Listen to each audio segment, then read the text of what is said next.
Hello people, welcome to the channel CATV, and in this video we are going to do the 3 questions of option profit and loss. हमने options का एक particular video issue कराई था जिसमें हमने basics पढ़े थे, then option profit and loss के क्वेश्चन करे थे और उसमें भी एक इंडिपेंडेंट क्वेश्चन करा था कॉल पुट का, फिर एक मिक्स क्वेश्चन किया था दोनों का मिलाकर जो कलेक्टिवली, और फिर हमने जो है इस तरीके से नोट्स बनाए थे। ठीक है कि जब इंडिविजुअल हो तो हमको इस तरीके से कैलकुलेशन करना है, जब कलेक्टिव हो तो हमारा जो कैलकुलेशन करने का तरीका जो होगा वो ये होगा। इस तरीके से अपनी चीज़ें समझी थी। तो अभी इंडिविजुअली करके क्वेश्चन तो आता नहीं है, कलेक्टिवली ही क्वेश्चन आते हैं, इन द सेंस कि एक पर्सन कॉल और पुट दोनों लेता है और फिर हमको जो है इन टोटलिटी बताना रहता है। और इसके पहले एक क्वेश्चन हमने ये देखा था क्या कॉल वालों के हिसाब से बताओ, पुट वालों के हिसाब से आंसर बताओ, ऐसे करते हुए हमने देखा था। चलो ठीक है, हम अभी अपन जो है 3 क्वेश्चन स्टार्ट करते हैं। फ्रेश बेकरी की share price suddenly start both moving upward downward. ठीक है, अब जब ऊपर नीचे काम का जो रहे तो कॉल और पुट दोनों ही लेने पड़ेंगे। तो इन्वेस्टर ने अपने आप को प्रोटेक्ट करने के लिए कॉल पुट दोनों लिया। देखो 3 मंथ का क्या ले लिया, कॉल, स्ट्राइकिंग प्राइस 52, 2 रुपये का प्रीमियम, फिर 3 महीने का पुट, स्ट्राइकिंग प्राइस 1 रुपये प्रीमियम और स्ट्राइकिंग प्राइस 52, लॉट साइज 50। अब the investor's position if the collaboration agreement, ठीक है, collaboration agreement push the share price to 53। अब जब 53 हो गया तब क्या होगा, अब देखो इस तरीके से आप टेबल बनाओ। सी पुट, ठीक है, एक्सरसाइज प्राइस कितनी है 52, कॉल पुट की एक्सरसाइज प्राइस है 50, कॉल एक्सरसाइज प्राइस 52। चलो लॉट साइज़ कितना है, चलो लॉट साइज़ की बात हम बाद में करेंगे, पहले पुट एक्सरसाइज करोगे कि नहीं करोगे। शेयर प्राइस 53 हो गया तो पुट नहीं करेंगे, कॉल एक्सरसाइज करेंगे क्योंकि 52 पे लिया था।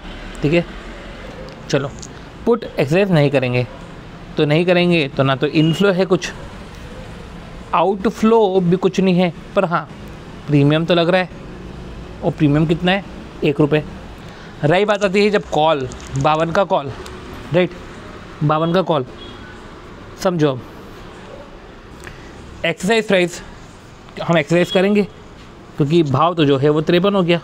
ठीक है, तो जो कॉल है सी 53 जब हो गया तब उसको एक्सरसाइज करेंगे। तो पहले आउटफ्लो की बात करें तो आउटफ्लो में तो 52 का आउटफ्लो हो गया क्योंकि परचेस करेंगे जो जा रहा है। इनफ्लो में 53 का इनफ्लो है। ठीक है, और साथ ही साथ जो है प्रीमियम तो 2 रुपये है तो उसका आउटफ्लो है। तो ऐसे केस में पुट में भी 1 रुपये का आउटफ्लो है, कॉल में भी 1 रुपये का आउटफ्लो है। कायदे से 2 रुपये का आउटफ्लो करके इसको 250 से मल्टीप्लाई करो तो 100 का नुकसान होना चाहिए, और यही हुआ, आपको जो है 100 का ही नुकसान हुआ। ठीक, अगला the investor ending position if the collaboration agreement fail. Okay, अगर चलो एग्रीमेंट फेल हो गया और प्राइस जो है 46 पे हो गया, अब क्या करेंगे। अब 46 पे हो गया तो पुट का तो एक्सरसाइज 50 था, कॉल का एक्सरसाइज 52 था, अब हो गया 46। ठीक है, तो सबसे पहले पुट तो एक्सरसाइज कर लो, तो जो इनफ्लो है 50 का, आउटफ्लो है 46 का, प्रीमियम है 1 रुपये, तो टोटल नेट पुट के लिए 3 रुपये का प्रॉफिट है। कॉल तो हम एक्सरसाइज नहीं करेंगे तो इन आउटफ्लो कुछ हुआ नहीं, इनफ्लो कुछ हुआ नहीं, और जो प्रीमियम है प्रीमियम 2 रुपये। तो नेट में टोटल इनकम पर शेयर अगर मैं बोल दूँ तो 1 रुपये रहेगा। लॉट साइज़ 50 शेयर है। ठीक है, तो कायदे से 50 का गेन है। ठीक है, इधर नेट लॉस है, उधर 50 का गेन है। बढ़ते अगले क्वेश्चन की तरफ कि market receive rumour about ABC corporation tie up with multinational company, कि जो ABC है ना उसका टाई अप हो गया है। तो अब वही इन्वेस्टर को प्रोटेक्ट करना है अपने आप को, तो उसने जो है एक 3 महीने का कॉल लिया। तो सी कॉल लिया 3 महीने का, स्ट्राइकिंग प्राइस है 42, 2 रुपये का प्रीमियम है। ठीक है, पुट है, पुट का स्ट्राइकिंग प्राइस 40 है, 1 रुपये का प्रीमियम है और 3 महीने का पुट लेके रखा है। तो कॉल जिसका एक्सरसाइज प्राइस 42, पुट जिसका एक्सरसाइज प्राइस 40। अब इन्वेस्टर की पोजीशन बताओ, अगर स्टॉक चले गया 43 तक, तो अगर स्टॉक चले गए 43 पे, तो ऐसे केस में कॉल आप एक्सरसाइज करोगे? हाँ करोगे। आउटफ्लो 42 का है, इनफ्लो 43 का है और प्रीमियम 2 रुपये का है, तो ऐसे केस में नेट आउटफ्लो 1 रुपये का है। जब पुट आता है जो है हमारा प्राइस 43, प्राइस तो 43 है, पुट तो आप एक्सरसाइज नहीं करोगे, तो इनफ्लो तो नहीं हो गया, आउटफ्लो भी नहीं होगा, पर साला प्रीमियम तो जाएगा 1 रुपये, तो ऐसे केस में नेट 1 रुपये आपका जाएगा, पुट में भी 1 रुपये जाएगा, 1 का नुकसान है, तो टोटल देखा जाए तो जो लॉस है वो 2 रुपये का है। और 2 रुपये के लॉस को कितने से मल्टीप्लाई करना है? अब इनका पर्टिकुलर लॉट साइज देकर रखा होगा 100, तो 200 का लॉस होता है, तो हाँ ये 200 का लॉस हुआ। चलो, determine the investor ending position if tie up program ही आपका फेल हो गया और स्टॉक जो है 36 पे चले गया। लो, आपका एक्सरसाइज प्राइस कॉल का था 42, हो गया 36, पुट का एक्सरसाइज प्राइस 40 था, वही 36 हो गया। कॉल तो एक्सरसाइज नहीं करोगे तो आउटफ्लो नहीं होगा, इनफ्लो नहीं होगा, प्रीमियम 2 रुपये, तो कॉल के हिसाब से 2 रुपये का नुकसान। पुट में देखें तो 36, ठीक है, तो एक्सरसाइज करेंगे, इनफ्लो 4, आउटफ्लो, इनफ्लो है 1 सेकेंड, इनफ्लो है 40, आउटफ्लो है 36, प्रीमियम है 1 रुपये, तो ऐसे केस में जो है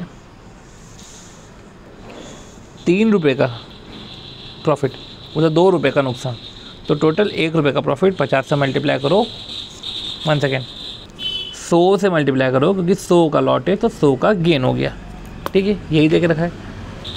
मतलब कि ये जो पर्टिकुलर सेक्शन है ना, ये सेक्शन बहुत ही जल्दी हो जाएगा, तो हम ऐसा करेंगे कि हम वो हेजिंग विद ऑप्शंस ले लेंगे। अब वैल्यू ऑफ कॉल ऑप्शन भी शायद ले ही लेंगे, फटाफट हो जाएगा। चलो तीसरा करते हैं। Okay, a call and put exist on the same stock. देखो, एक स्टॉक है जिसमें कॉल भी है पुट भी है, ठीक है, और दोनों एक्सरसाइजेबल है, ठीक है। तो देखो, a call and put exist on the same stock each of which is exercisable, ठीक है। They are now trade for market price of stock और stock index. Market price call का इन द सेंस कि ये premium के बारे में बात करें, मार्केट प्राइस ऑफ पुट, वो स्टॉक का मार्केट प्राइस है 55, और कॉल और पुट दोनों एग्जिस्ट करते हैं पर वो 60 पे, ठीक है। और देखो इधर ना अब इंडिविजुअली इंडिपेंडेंटली कैलकुलेशन का लग रहा है, ये कलेक्टिवली नहीं लग रहा। Calculate the expiration date cash flow, 1 second, calculation of expiration date cash flow. आप तो एक्सपायरेशन डेट पे कैश फ्लो बताओ। और 1 second, cash flow, investment value and net profit. अगर आप बाय करते हो तब क्या, राइट करते हो तब क्या, बाय और राइट। अब 1 सेकेंड, मतलब मेरे को कैश फ्लो पहले सोचना है, एक्सपायरेशन डेट कैश फ्लो, फिर मेरे को ये 4 के लिए सॉल्व करना है, ठीक है, इंडिपेंडेंटली। और अच्छा, एक्सपायरेशन डेट स्टॉक प्राइस इतनी होगी, मतलब कि ये सिचुएशन ये है, ये है, ये है, ये है, ये 5 सिचुएशन है। कभी तूने बाय किया हो तो क्या होगा, राइट किया हो तो क्या होगा, ये सब चीज़ें हैं। तो पहले एक्सपायरेशन कैश फ्लो के लिए, दूसरा इन्वेस्टमेंट वैल्यू और तीसरा नेट प्रॉफिट के लिए। तो चलो ऐसा करते, पहले अपन कैश फ्लो के लिए करते, क्योंकि वो थोड़ा सा अपने को ईजीली समझ में आ जाता है, ठीक है। मानो कि स्टॉक प्राइस का एक्सपायरेशन डेट 50, 55, 60, 65, 70 ये आपने लिख दिया, और आपने बाय किया है 1 कॉल, राइट किया है, राइट तो आपको पता है, ठीक है, ऑप्शन होल्डर, ऑप्शन राइटर, तो राइट किया है 1 कॉल, बाय किया है 1 पुट और राइट किया है 1 पुट, ठीक है। तो अगर एक का जो है, जैसे समझ लो राइट टू बाय होता है, तो सामने वाले का तो ऑब्लिगेशन टू सेल होता है, तो right to buy, obligation to sell, तो सेल हो गया पुट और राइट से अपना ऑब्लिगेशन है। मतलब बाय का जैसा सीक्वेंस चलेगा, पुट का पूरा उल्टा होगा, ठीक है। तो पहले अपन बाय का कैश फ्लो निकालते हैं। मुझे बताओ क्या 50 पे कुछ कैश फ्लो होगा, ठीक है। एक्सरसाइज प्राइस तो 60 थी, ठीक है, एक्सरसाइज प्राइस 60 थी, और करंट मार्केट प्राइस तो हम शायद देखते ही नहीं, हम तो ये देखते ही नहीं है शायद, क्या हम ये 55 रुपये तो नहीं देखेंगे। एक्सरसाइजेबल 60 है और अभी जो है 50 है, मैं तो नहीं लूँगा। पर समझो इन्होंने जो है इंसेप्शन डेट पे कैश फ्लो नहीं बोला, एक्सपायरेशन डेट पे कैश फ्लो बोला। अब पॉइंट ये है कि जब एक्सपायरेशन डेट कैश फ्लो निकालना है, कायदे से प्रीमियम भी कैश फ्लो है, पर ये एक्सपायरेशन डेट पे थोड़ी ना होता है, वो तो स्टार्टिंग पे होता है। तो एक्सपायरेशन डेट पे क्या 50 पे तो आप एक्सरसाइज ही नहीं करोगे, 55 में भी नहीं करोगे, 60 में भी नहीं करने वाले, 65 पे कर लोगे, राइट। पर जब 65 पे करोगे तो 60 रुपये, मतलब आप एक्सरसाइज करोगे तो डिफरेंस मत देना, 60 बोलना, ठीक है। वो 70 पे 60 फिर भी 60 रहेगा, ये 60 आपके जाएंगे। अब यही मतलब पहले 3 में नहीं, फिर अगले 2 में 60। अब इसका पूरा उल्टा राइट में कर दो, मतलब पहले 2 में 60 कर दो और अगले 3 में नहीं कर दो, ठीक है। चलो अब एक हो गया अपना बाय पुट, एक पुट का कर लेते हैं, फिर उसका उल्टा जो है इसका कर देना अपना, इसका राइट कॉल, क्योंकि बाय पुट मतलब राइट टू सेल, मतलब सामने वाले के पास ऑब्लिगेशन है तो राइट हो गया, और ऑब्लिगेशन टू बाय मतलब कॉल, ठीक है। तो भैया एक्सरसाइज प्राइस तो 60 है, 50 पे मैं तो पुट बाय करूँगा, ठीक है। तो ये 60 रुपये, ठीक है, ये गए। और 50 रुपये पुट बाय किया है, तो ये समझ बोला कि पुट बाय किया है तो ये नेगेटिव हो गया।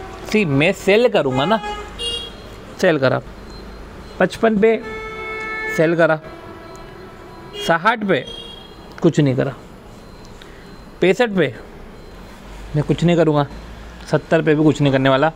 और इसका पूरा उल्टा जो है राइट वन कॉल पे कर दो, वो इस तरीके से तुम्हारा आ गया।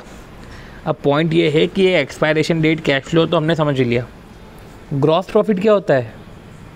ग्रॉस प्रॉफिट, अब चलो कि मैंने बाय किया एक कॉल, तो एक कॉल जब मैंने बाय किया तो मैंने बाय कर लिया था 60 पे, कि भैया मेरे पास राइट है 60 पे बाय करने का, ठीक है।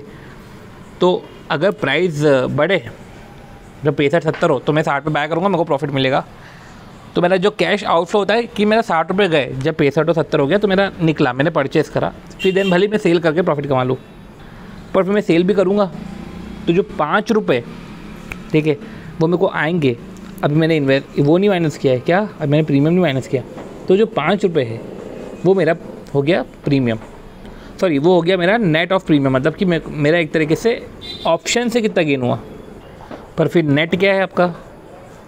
नेट आपका ये है कि अगर आपको जैसे कि 65 पे 5 का गेन हो गया, राइट, तो ऐसे केस में नेट प्रॉफिट तो यही होगा कि आप जो है उसमें से प्रीमियम माइनस करो, ठीक है। तो प्रीमियम माइनस करो तो आपका हो जाएगा 4। ओके ओके ओके ओके, आपको गेन हुआ था और कॉल का प्रीमियम है 9, तो ऐसे केस में -4 हो जाएगा, मतलब कि नेट तो आपको नुकसान ही हुआ। पर जो आपको 70 के केस में तो आपने 10 का एकदम गेन करा ना, तो ऐसे केस में 9 भी माइनस करोगे तो 1 का प्रॉफिट आया, राइट। तो ये जो कैलकुलेशन है वो इस तरीके से होगा। तो सी मैं अभी अब जो है ग्रॉस प्रॉफिट का कैलकुलेशन करते हैं। हम ऊपर का तो देख चुके हैं कि ऊपर का हमने कैसे कैलकुलेट किया, 50, 55, 60, 65, 70। सी आप ये टेबल देखना। हाँ, अब मैं ग्रॉस प्रॉफिट के बारे में बात कर रहा हूँ। वो ग्रॉस प्रॉफिट एक तरीके से इन्वेस्टमेंट वैल्यू हो गया, ठीक है। तो वही buy 1 call write 1 call, buy 1 P write 1 P. तो मैं अब जो एक्सपायरेशन डेट पे जो कैश फ्लो है ना, उसको देखकर अब मैं जो है अपना ग्रॉस प्रॉफिट निकाल रहा हूँ, ठीक है।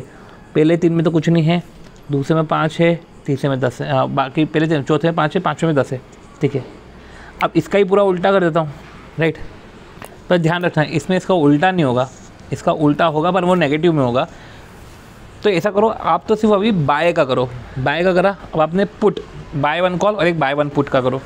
पुट को देखा तो मेरा इधर 10 का हो गया गेन पहले में, दूसरे में मेरा 5 का गेन हो गया, तीसरे में, चौथे, पाँचवें में कुछ भी नहीं, राइट।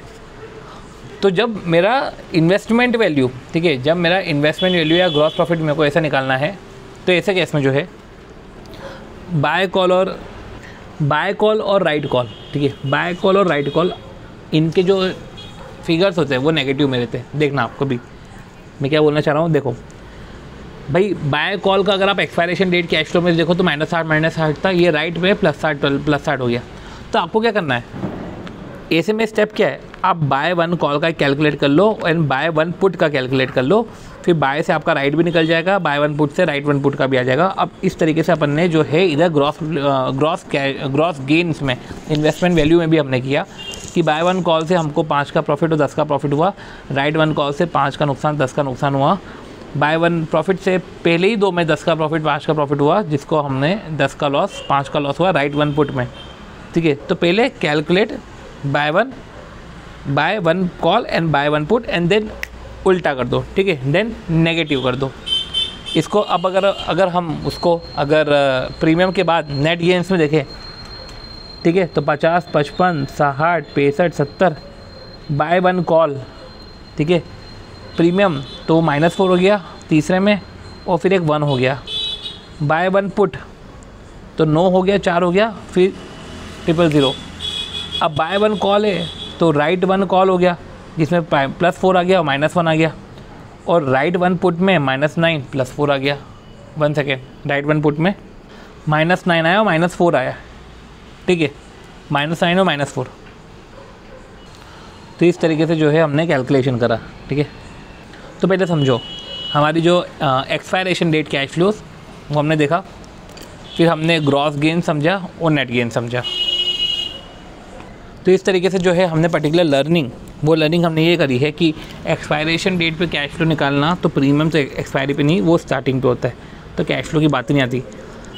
सॉल्व करने से पहले हम अंडरस्टैंड करेंगे कि एक्सपायरेशन डेट पे कैश फ्लो क्या होता है, गेन्स क्या होते हैं, राइट, एंड नेट प्रॉफिट, मतलब कि प्रीमियम माइनस करने के बाद। हम पहले फिर उसके बाद जो है बाय कॉल और बाय पुट पे चीज़ों को कैलकुलेट करेंगे, मतलब कि expiration date, cash flow, investment value, premium जो भी है, एंड देन, ठीक है, उसके बाद हम जो है नेगेटिव साइन करके आप जो है राइट कॉल और राइट पुट का निकाल लो। तो मतलब बाय कॉल बाय पुट का करने के बाद उसमें नेगेटिव साइन का मल्टीप्लाई करके राइट कॉल और राइट पुट का कर लो, और इस तरीके से आप expiration of cash expiry date पे cash flows, gross profit and net profit निकाल लोगे। बट हाँ, नेट प्रॉफिट में भी इसी तरीके से वही नेगेटिव साइन करके राइट का कैलकुलेशन होगा, पर ये याद रखना कि नेट प्रॉफिट में प्रीमियम का भी इफेक्ट आएगा। तो एक तरीके से वैल्यूज़ जो है हर कॉलम में आएगी, कोई भी कॉलम खाली नहीं रहेगा, तो आपको उन चीज़ों का ध्यान रखना है, ठीक है। अब देखो, ये तो हमने लर्निंग लिख ली। अब एक बार इसका सॉल्यूशन भी जो है इसको अपने नोट्स में इनकॉर्पोरेट कर लेते हैं, और इस तरीके से हमारा जो है ये option profit and loss over होगा। तो इस तरीके से जो है हमने कैलकुलेशन ऑफ वेरियस कंपोनेंट वाला जो पर्टिकुलर क्वेश्चन है, ठीक है, कि किस तरीके से हमको कैलकुलेशन करना है वेरियस कंपोनेंट का, ठीक है, जहाँ पे हमने एक्सपायरेशन कैश फ्लो, तो उसकी जो है लर्निंग सब हमने इनकॉर्पोरेट करी है। और होप सो जो है आपको वीडियो अच्छा लगा होगा। इसमें हमने option profit and loss calculation करा। अब देखो, ऑप्शन से भी हेजिंग होती है, फ्यूचर से जो हेजिंग होती है, ऑप्शन से भी होती है। तो हम एक क्वेश्चन है वो करेंगे, देन जो है value of call option calculate करेंगे। तो हो सकता है हेजिंग विद ऑप्शन का बहुत ही एक ही छोटा सा ही जो है वीडियो हो, पर जो भी है आएगा उसका भी वीडियो, ठीक है। तो मिलते हैं नेक्स्ट वीडियो में हम, ठीक है, बाय।